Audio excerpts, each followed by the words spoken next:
আসসালামু আলাইকুম ওয়া রাহমাতুল্লাহ। সুপ্রিয় দর্শক মণ্ডলী, আশা করি মহান আল্লাহ রাব্বুল আলামিনের অশেষ মেহেরবানি ও দয়ায় আপনারা সবাই ভালো আছেন। আজকে আলোচনা করব জিন সম্পর্কে কিছু অজানা তথ্য, বিশেষ করে জিন কোথায় থাকে এবং কি খায়। আমাদের মধ্যে অনেকে আছে জিনদেরকে অস্বীকার করে থাকে।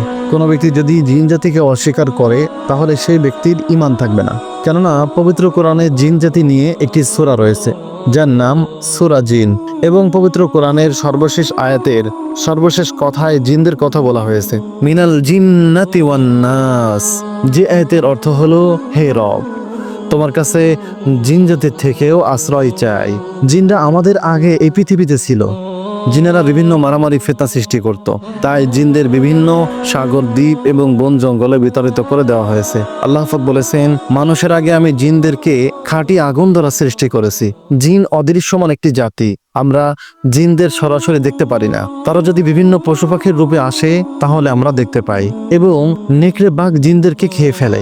নেকড়ে বাঘের চোখে আল্লাহ তাআলা এমন ক্ষমতা দিয়ে রেখেছেন যে জিনেরা যদি নেকড়ে বাঘের সামনে পড়ে যায় এবং জিনরা যে রাস্তা দিয়ে হেঁটে যায় ওই রাস্তায় যদি বাঘের পা পড়ে যায়, তাহলে যতক্ষণ পর্যন্ত নেকড়ে বাঘ জিনের দিকে তাকিয়ে থাকবে ততক্ষণ পর্যন্ত জিন পালাতে পারবে না।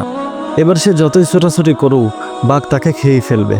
একেবারে বলা যেতে পারে নেকড়ে বাঘ এবং জিন একজন জম, আরেকজন হচ্ছে খাদ্যক। একজন আলেম তার বইতে লিখেছেন, একদিন এক মহিলা ভেড়া বকরি চড়াতে মাঠে গেল। সেই মহিলার পিছনে সর্বদা জিনরা লেগেই থাকলো, তার পিছু ছাড়লো না। তিনি বকরি চড়াতে চড়াতে গিয়ে হঠাৎ একটি বাঘকে দেখতে পেলেন। বাঘ তার দিকে ধেয়ে আসছে এবং অদৃশ্য কিছুর দিকে তাকিয়ে আছে। তারপর বাঘ কিছু একটা থাবা মেরে ধরলো এবং খাওয়া শুরু করলো, অথচ ওই মহিলা কিছুই দেখতে পাচ্ছিল না। অনেকক্ষণ পর বাঘ খাওয়া শেষ করে জঙ্গলের দিকে চলে গেল। তখন মহিলা সেখানে গিয়ে হালকা কিছু হাড়গোড় পড়ে থাকতে দেখলো।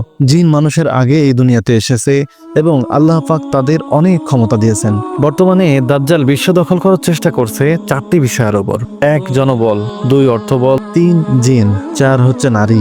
আমরা ভালোভাবে লক্ষ্য করলে দেখতে পারবো জনবল, অর্থবল এবং নারী, এই তিনটি কিন্তু একটি জাতি এবং সমাজের অত্যন্ত নাজুক একটি স্থান, যে তিনটির উপর নিয়ন্ত্রণ গেলে বলা যেতে পারে পূর্ণ নিয়ন্ত্রণ তার হাতে। আর জিন যেহেতু আমরা চোখে দেখি না, তাই এ সম্পর্কে জানি কম। জিনেরা কি খায় এ সম্পর্কে প্রশ্ন আসলে বলা হয়, একদিন একজন জিন এসে মহানবী হযরত মুহাম্মদ সাল্লাল্লাহু আলাইহি ওয়াসাল্লামকে বললেন, ইয়া রাসূলুল্লাহ সাল্লাল্লাহু আলাইহি ওয়াসাল্লাম, আপনার উম্মতদের নিষেধ করে দিয়েন তারা যেন গবর, মাথার খুলি ও বিভিন্ন হাড় দিয়ে পেশাব পায়খানা না মোছে, কারণ এগুলো আমাদের রিজিক।